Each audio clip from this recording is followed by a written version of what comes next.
오늘 하나님 저에게 주시는 말씀 사도행전 16장 34절의 말씀입니다. 사도행전 16장 34절 한 절의 말씀인데요, 저와 여러분들이 함께 읽도록 하겠습니다. 간수는 그들을 자기 집으로 데려다가 음식을 대접하였다. 그는 하나님을 믿게 된 것을 온 가족과 함께 기뻐하였다. 아멘. 살아계신 하나님의 말씀입니다. 오늘 우리가 읽은 이 딱 한 절의 말씀은 앞으로 빌립보 교회의 초석이 될 사람을 소개하고 있기도 합니다. 간수와 그의 가족들이 훗날 빌립보 교회를 세워가는 데 있어서 아주 귀한 사람들이 되어집니다. 하나님은요, 바울과 이 간수의 절묘한 만남을 통하여서 앞으로 하나님의 교회가 세워져가는 일꾼을 새롭게 또 일으켜가고 있는 것을 보게 하십니다. 특히나 사도행전 16장 16절 이후의 일들은 하나님을 믿음으로 말미암아 놀라운 사건을 기록함으로 구원받은 자들이 소망으로 붙들고 살아야 할 삶이 어떤 것인지, 또 하나님을 믿음으로 말미암아 우리가 무엇을 붙들고 살아야 될 것인지를 그렇게 기록해 주고 있습니다. 제가 이런 배경 속에서 처음으로 붙들게 된 것은 하나님을 믿게 됨으로 일어나는 삶의 변화에 대하여 묵상을 하게 되었습니다. 34절 중반에 보면 그는 하나님을 믿게 되었다, 믿게 된 것을 이렇게 기록하고 있습니다. 오늘 본문 포함된 사도행전 16장에서 나오는 놀라운 사건이 있다면 바울과 실라가 붙들려서 엄청 두들겨 맞고는 감방에 갇히고 또 착고에 완전히 메어지게 되는 일을 당하게 됩니다.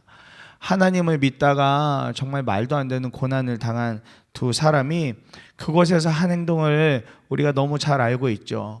그런데 아마 그날 그 자리에 있었던, 함께 수감되어져 있었던 사람들이 본다면 저 두 사람의 행동은 정말 기이한 행동이었을 것입니다. 사도행전 16장 25절에 보니까 한밤중 되어서 바울과 실라가 기도하면서 하나님을 찬양하는 노래를 부르고 있는데 죄수들이 듣고 있었다 기록하고 있어요. 한밤중인데 그렇게 실컷 두들겨 맞은 바울과 실라가, 또 감방에 갇히고 착고에 메어져 있는 바울과 실라가 한 행동은 그 속에서 하나님을 찬양했다는 것입니다. 심지어 주변에 다른 수감자들이 있음에도 불구하고 전혀 개의치 아니하고 하나님을 찬양했다 기록합니다. 얻어맞았으니 저들의 몸 상태가 정상이 아니었을 겁니다. 그리고 또 얻어맞는 과정에서 얼마나 이들의 마음도 몸도 많이 지쳐 있었겠습니까? 그럼에도 불구하고 하나님을 높여드리는 찬양을 바울과 또 함께 있던 실라가 하게 된 것이죠. 저는 이 장면을 매번 묵상할 때마다 정말 이 두 사람은 대단하기도 하지만 참 독특한 믿음을 소유한 사람들 같다라는 생각을 많이 하게 되어졌습니다. 감옥에 있으면 대부분 신세를 한탄하거나 그저 그 마음의 어려움 때문에 아무것도 하기 싫을 때가 많이 있죠. 전에 교회에서 그렇게 구치소 사역을 나가보고 구치소 예배에 가서 찬양을 인도해봐도 저마다 다 각기 다른데 분명하게 흐르는 그 안에서의 공기는 신세한탄이었다는 것입니다. 내가 왜 여기 들어와 있을까? 그냥 참 어렵다, 이 정도의 반응이었는데 바울과 실라는 내가 이곳에 왜 들어왔을까가 아니라 그 자리에서도 그렇게 하나님을 높이고 있었다라는 것입니다. 그리고 정말 신기한 일이 벌어지게 되죠. 옥문이 열려지고 감방의 문이 열리고 그들 손과 발에 채워져 있던 착고가 풀어지고 그들이 풀려날 수 있는 모든 길이 열려지게 됩니다. 그때 간수는 뭐 하고 있었냐면 성경에 보니 잠들어 있었다 그래요. 그러다가 간수가 깨서 보니 난리가 난 겁니다. 그 옥문이 열려져 있고 있어야 될 죄인들이 밖에 나와 있는 것을 보게 되죠. 간수로서는 본인이 책임을 다 하지 못한 것 때문에 스스로 목숨을 끊으려 할 때 바울이 이내 그 사람을 말립니다. 절대로 그 몸을 상하게 하지 말라 이야기합니다. 간수가요, 그때 바로 그것을 본 것이죠. 바울이라는 사람이 어떤 사람인지, 바울이라는 사람이 정말 어떤 사람을 믿고 있었던 것인지 보게 된 것입니다. 그리고 바울이 이 간수에게 복음을 전하였을 때 간수는 이미 그 모든 일을 봤기 때문에 그도 그것을 믿을 수밖에 없었던 것이죠. 그의 삶에 변화가 일어나게 된 것입니다. 바울이 믿던 그 하나님을 간수도 믿게 되어지는 변화를 통하여서 훗날 하나님의 쓰임을 받게 되어지는 것이죠. 이제 하나님을 믿게 됨으로 말미암아 그에게는 전혀 다른 삶으로의 변화가 일어납니다.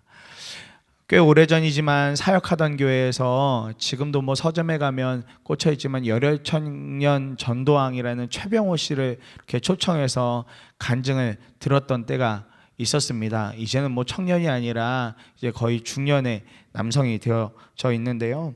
최병호 씨는 그 집의 배경을 보면 독실한 불교 집안에서 살아가던 사람이었습니다. 그래서 어린 나이에서부터 뭐 절에 가는 것이 익숙하고 부모님 따라서 뭐 이렇게 불공을 드리러 가고 뭐 하는 일이 최병호 씨에겐 너무나 익숙한 일이었다고 그래요. 그런데 이제 최병호 씨가 고등학교를 입학하는데 하필이면 아프리사 미션 스쿨에 들어가게 된 것입니다. 뭐 불교 집안에서 계속 자라났던 학생이 고등학교 때 갑자기 미션 스쿨 들어가니 얼마나 괴로웠겠습니까? 더군다나 이렇게 채플에 참여를 해야 되는데 그 시간 뭐 최병호 씨한테는 작정하고 잠을 자는 시간이었다라는 겁니다. 뭐 말씀을 아무리 앞에서 좋은 말씀을 전해도 그의 마음이나 또 그가 그동안 살아왔던 환경이 있기 때문에 뭐 도저히 깨지지 않을 바위처럼 그렇게 뭐 완전히 굳게 앉은 채 눈을 감고 뭐 자려고만 했었다라는 거예요. 그런데 하나님 참 신기하죠. 그런 최병호 씨가 채플실에 앉아 있다는 것만으로도 어쩔 수 없이 귀가 열려 있으니까 매주마다 복음을 듣게 된 거예요. 매주마다 복음을 듣게 되면서 이 최병호 씨가 그 복음에 굴복하게 됩니다. 그리고 하나님을 영접하게 되죠.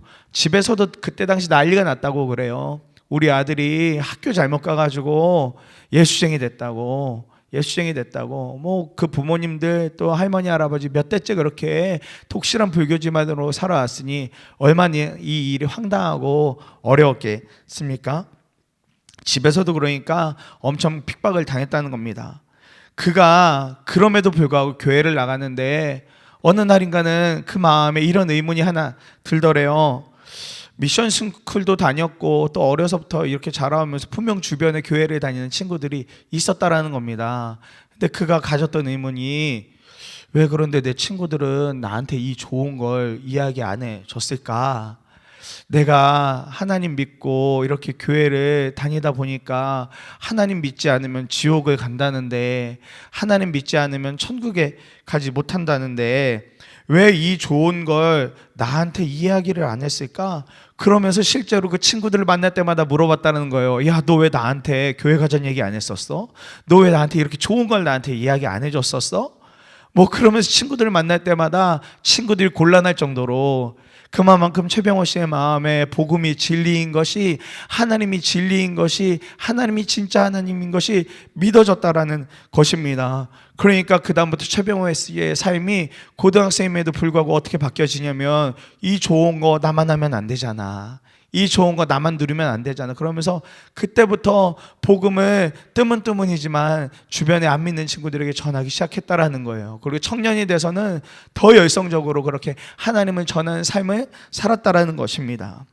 사랑하는 여러분, 최병호라는 이 한 사람이 인생이 하나님을 모르던 자에서 하나님을 알게 되고 믿게 되면서 전혀 다른 삶으로서 변화가 일어나게 되었습니다. 바울도 마찬가지죠. 사실 바울이 예수님을 만났던 순간이 다메섹에 있는 예수 믿는 사람들이 핍박하러 가려던 그 길에서 그 찰나에 예수님을 만나게 되지 않습니까? 그러면서 예수를 부인하던 사람의 삶에서 예수를 전하는 사람으로서의 삶에 완전한 변화가 일어나게 되었죠.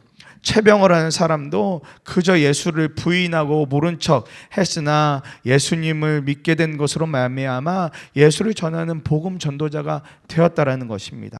마찬가지로 간수의 삶도 앞으로 그렇게 바뀌어지게 되어지는 것이죠. 성경에는 너무 짧게 이 간수의 삶에 대하여서 이야기가 나와 있지만 주석에서는 결국 이들과 이의 가족을 통하여서 빌립보 교회가 세워져 나가고 빌립보 교회 안에 아주 귀한 사람들로 세워져 나갔다라고 그렇게 기록해져 있더라고요.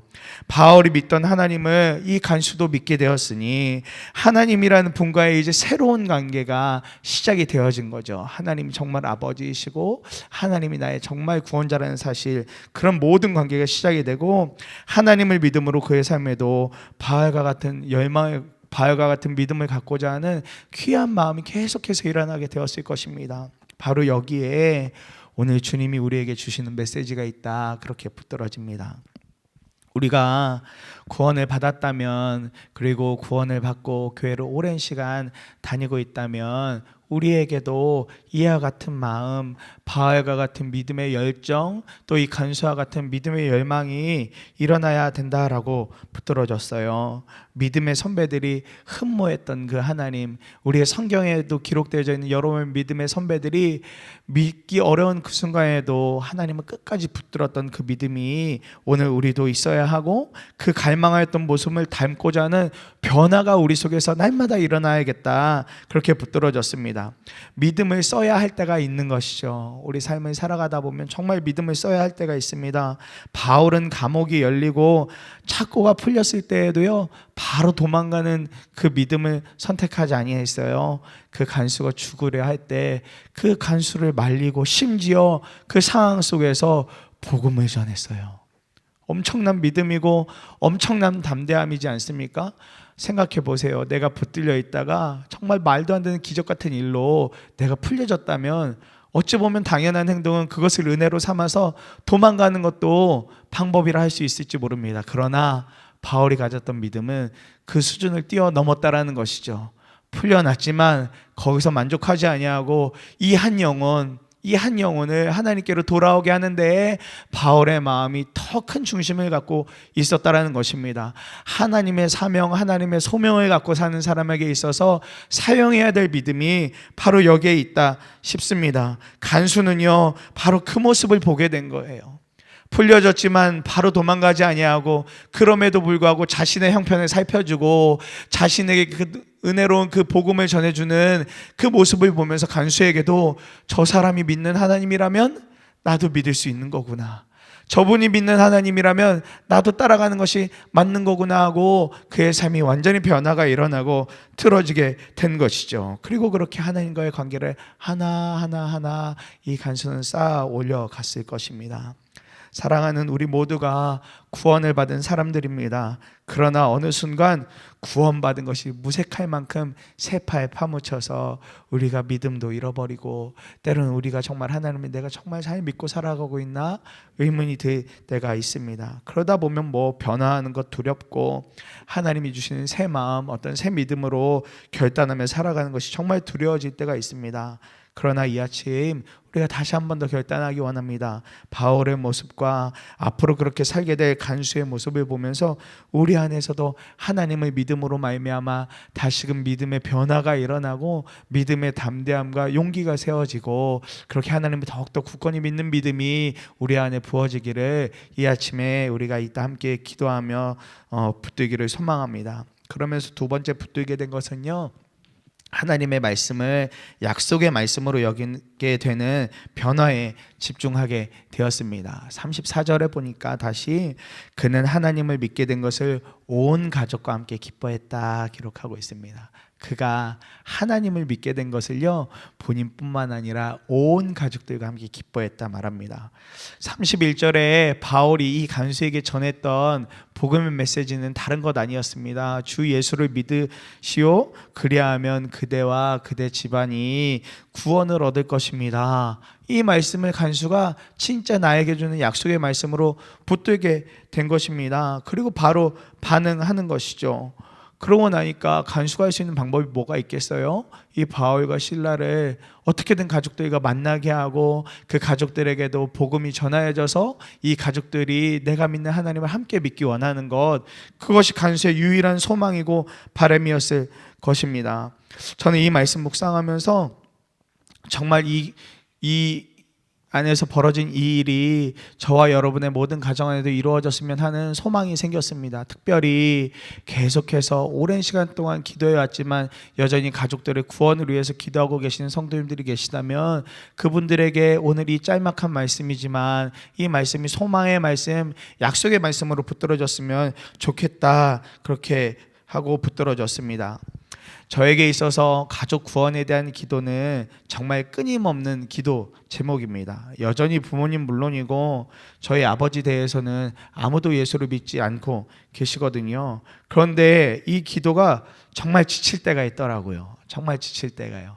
제가 어린 시절은 제쳐두고 제가 정말 주님을 인격적으로 만났던 고등학교 2학년 이후의 삶, 그때부터 이후에 기도한 시간만 해도 한 20년 정도 그렇게 기도를 해온 것 같은데 뭐 여전히 변화가 없습니다.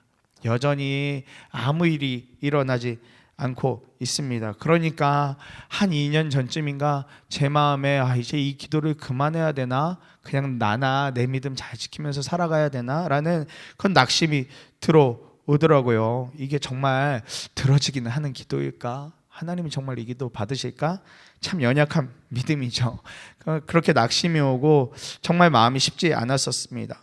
그래서 누가 가족들 놓고 기도했더니 우리 뭐 아버지가 교회로 왔어요. 또 우리 뭐 아내나 우리 남편이나 뭐 우리 어떤 가족이 교회로 돌아와서요. 이런 막 간증 들으면요, 제 마음에 그때 당시 제 마음에는 그것이 막 축하할 일이고 그것이 정말 은혜롭다라고 하기보다는 제 마음에는 저 사람은 되는데 나는 왜 안 될까? 이 마음이 제 안에는 더 많이 컸었습니다. 그런데 어디서부터 제 믿음이, 제 마음이 다시 돌아섰냐면 사실 청년들 목양하면서 제 마음이 돌아서는 계기를 받게 되었습니다. 교회 사역 정말 열심히 하는 청년들 중에는 부모님이 교회 안 다니고 있는 청년들도 꽤 되거든요. 그럼에도 불구하고 교회 나서 열심히 봉사하고 하나님이 정말 나의 하나님이시니 내 기도에 반드시 응답해 줄 거야 라는 믿음을 가지고 그렇게 열심히 신실히 봉사하는 청년들이 많이 있습니다. 한 번은 어머니와 동생 사이에 끼어서 정말 갈등이 심한 청년을 신방하게 되었어요. 이야기만 들어도 너무 답답하고 때로는 그 이야기 듣는데 제 마음에 막 화가 날 정도로 왜 이 친구가 이런 상황에 들어갈 수밖에 없을까, 그렇게 막 답답한 상황의 친구였었습니다. 뭐 그 친구는 그걸 이야기하면서 뭐 펑펑 우는 거죠. 그냥 펑펑 우는 거예요. 본인도 답답하고 본인도 이 상황이 너무 어려우니까 그냥 막 펑펑 우는 겁니다. 그래서 뭐 어떻게 할 수 있는 게 없잖아요. 그래서 들어주고 같이 이야기 나누고 말씀 찾아 읽어주고 뭐 기도해주고 뭐 그 방법밖에 없더라고요. 그런데 그렇게 이야기하고 마무리할 때쯤 저랑은 반대의 말을 이 친구가 하는 거예요. 지금 본인 너무 어렵지만 본인이 아니면 누가 우리 엄마를 또 내 동생을 위해서 기도할 수 있겠어요. 제가 비록 어머니 때문에 힘들고 제 동생 때문에 힘들지만 저 그래도 끝까지 기도할 거예요. 이분들 하나의 믿음이 부어지고 믿음이 세워지고 하나님 정말 잘 믿게 될 그때까지 기도할 거예요 하는데 제 마음에 뭔가 한 대 탁 맞은 것 같은 기분이 들더라고요. 그 전까지 저는 정말 그 반대의 마음이었거든요. 이 기도 들어주기는 하는 걸까? 이 기도가 어떻게 하나님 안에서 역사가 일어나긴 하는 걸까? 그런데 정말 어떻게 보면 저보다 더 어려운 상황에는 이제 제가 그렇게 고백하는 것을 보면서 하나님의 음성처럼 들렸습니다. 끝까지 포기하지 않고 기도해야 하는 일 중에 하나가 가족들의 구원을 위한 것이다라는 그런 마음이 들더라고요. 뭐 그렇게 하고 교회를 떠났는데 최근에 이 친구로부터 한 영상이 이렇게 저한테 카톡으로 해서 왔어요.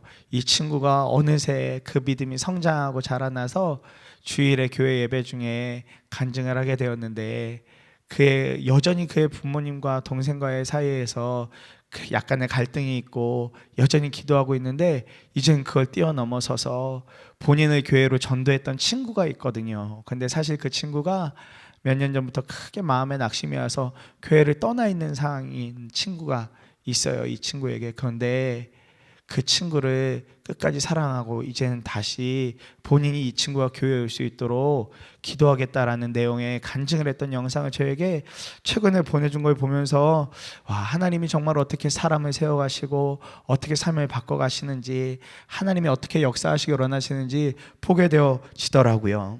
끝까지 포기하지 않는 사랑으로 기도하는 것, 그 마음을 하나님은 오늘 우리에게도 주신다라는 마음이 많이 들었습니다. 가족 구원 놓고 기도하다 보면 정말 좌절되는 순간들 많아요. 정말 열심히 기도한다고 하지만 여전히 변화의 모습이 보이지 않을 때는요, 정말 그 기도 지워버리고 싶은 마음이 몇 번이고 지나갑니다. 그러나 그럴 수가 없는 것, 사랑하는 사람이기 때문에요. 사랑하는 사람이기 때문에 그 기도를 포기할 수 없는 것이죠. 간수는요, 기쁜 소식을 본인만 듣고 있기를 원하지 않았습니다. 성경에 보니까 거의 시간 차이가 없어요. 이 이야기는 그 소식을 아주 재빠르게 가족들에게도 전하였다는 것입니다. 간수가 바알과 실라를 데리고 집에 가서 자신의 가족들에게도 복음을 전하도록 연결을 해주는 역할을 한 것이죠. 오늘 우리가 예수를 믿으면 해야 할 일 중 하나도 우리가 여전히 예수를 모르는 누군가의 연결점이 되어 주어야 한다는 것입니다. 그 연결점을 해줘야 될 사람들이 가족이 될 수도 있고, 직장의 동료일 수도 있고, 정말 친한 친구일 수도 있고, 아니면 정말 길에서 한번 우연히 만난 어떤 사람이 될 수도 있습니다. 이 아침에 저는 이 간수와 그의 가족의 모습을 보면서 우리가 다시금 신실하신 하나님을 붙들기를 간절히 소망합니다. 하나님은 반드시 약속을 지키시는 하나님이시잖아요. 하나님은 반드시 그 약속을 시간의 차이가 있을 뿐이지 반드시 이루시는 하나님이신 것을 믿으시잖아요. 그래서 하나님이 말씀하신 거죠. 주 예수를 믿으라. 그리하면 너와 내 집이 구원을 얻게 될 거야. 또 그는 하나님을 믿게 된 것을 온 가족과 함께 기뻐하였다라고 성경에 기록된 것처럼 수십 년을 기도하신 분들도 있고, 어떤 분들은 이제 막 그 기도를 시작하신 분들도 있으실지 모릅니다. 아니면 이전에 저처럼 오랜 시간 기도해왔지만 이제는 그만하고 싶고, 이제는 그냥 내 믿음 하나 잘 챙기고 싶어서 그 기도가 멈춰 계신 분도 있으실지 몰라요. 그러나 오늘 다시 우리가 하나님의 구원을 먼저 누린 자로서, 하나님의 은혜를 먼저 누린 자로서 우리의 사랑하는 가족들을 놓고 기도하시기를 간절히 소망합니다. 말씀을 마무리합니다. 우리가 구원을 받고 삶을 살아가면서 관계가 변하게 되어지는데, 첫 번째로는 하나님을 정말 믿기에 일어나는 삶의 변화들이 우리에게 분명하게 있다라는 것입니다. 하나님을 믿기에 용기도 생기고요, 담대함도 생기고, 나 자신만 생각하는 것 아니라 타인도 돌볼 줄 알게 되는 것입니다. 결국 그 일은 하나님을 신실하게 붙들고, 때로는 그 신실하게 붙든 하나님을 전하는 것으로의 변화까지 일어나게 되어집니다. 그러므로 두 번째로는 하나님의 말씀을 진짜 약속의 말씀으로 붙들고 살아가게 된다는 것입니다. 간수는 주 예수를 믿으면 너와 내 집이 구원받는다는 그 약속의 말씀을 붙들었습니다. 그리고 그로 인하여 정말 그와 그의 가족이 함께 기뻐하게 되는 놀라운 일들을 경험하게 되었습니다. 우리도 하나님의 말씀은 반드시 이루어지는 말씀, 약속의 말씀이라는 사실을 붙들고 끝까지 주변에 있는 사람들, 특히 믿지 않는 가족들이 주님께 돌아오기를 놓고 함께 기도하기를 시간 간절히 소망합니다. 우리 두 번의 나누어 함께 기도하겠습니다. 우리 첫 번째로